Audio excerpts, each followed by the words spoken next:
নরেন্দ্র মোদী মাননীয় প্রধানমন্ত্রী তিনি আসছেন যে প্রকল্প উদ্বোধনে সেগুলি সবটাই মমতা বন্দ্যোপাধ্যায়ের করে যাওয়া, ভাবা, স্যাংশন করা, টাকা বরাদ্দ করা, সবটাই করে যাওয়া। এর পাশাপাশি রাজনীতি করতে আসছে নরেন্দ্র মোদী, সেজন্য আমাদের তরফ থেকে প্রধানমন্ত্রীকে পাঁচটা প্রশ্ন থাকছে। এক, যে আপনাদের কোন অধিকার আছে এই দমন পীড়নের বিলটা আনার?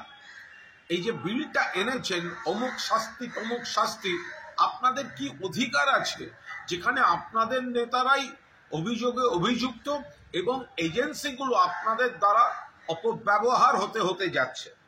2 নম্বর হচ্ছে, যদি আপনারা এইভাবে ভোটার লিস্টকে ভুয়ো বলেন, তাহলে তার উপর দাঁড়িয়ে নির্বাচিত হয়ে আছেন কিন্তু প্রধানমন্ত্রী আপনি নিজে এবং আপনার সরকার। তাই আগে ভোটার লিস্টের স্বার্থে আপনারা ইস্তফা দিন, লোকসভা ডিসলভ করে দিন, তারপর ভোটার লিস্ট হয়ে নতুন সরকার হবে না কেন? 3 নম্বর প্রশ্ন, আপনারা কি দিল্লি যা বলছে, আপনাদের নেতারা যা বলছে, দিল্লি পুলিশ যা বলছে, বাংলাদেশি মানে তারাই হচ্ছে বাংলা ল্যাঙ্গুয়েজ, বাংলা ল্যাঙ্গুয়েজ মানে বাংলাদেশি ল্যাঙ্গুয়েজ।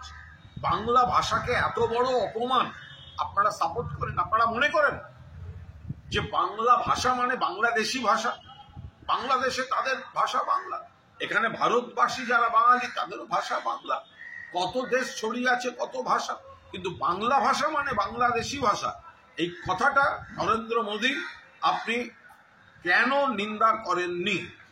চতুর্থ প্রশ্ন, পরিষ্কার কথা যে আপনি এখন আপাতত বাংলা প্রেমী সেজে বাংলার 2-4টে অমুক তমুক এইসব কথা জাগলারি করছেন, কিন্তু বাংলায় যারা কথা বলছে ভারতবাসী, তাদের বিজেপি শাসিত রাজ্যগুলোতে কেন হ্যারাস্ট করা হচ্ছে, কেন বাংলাদেশে পাঠিয়ে দেওয়া হচ্ছে, এর জবাব কে দেবে? এবং 5, আপনি কি জানেন বাংলার আর্থিক বকেয়া আপনার কাছে এখন 1,93,000 কোটি টাকা ছাড়িয়ে গিয়েছে? কেন খালি হাতে আসছেন? বাংলার টাকা কেন দিচ্ছেন না? কেন শুধুমাত্র বিজেপি শাসিত রাজ্যগুলো বা অন্য রাজ্যগুলোকে ভরিয়ে দিচ্ছেন? বাংলায় প্রতিহিংসা পরায়ণভাবে টাকা বকেয়া রেখেছেন, কেন খালি হাতে এসছেন?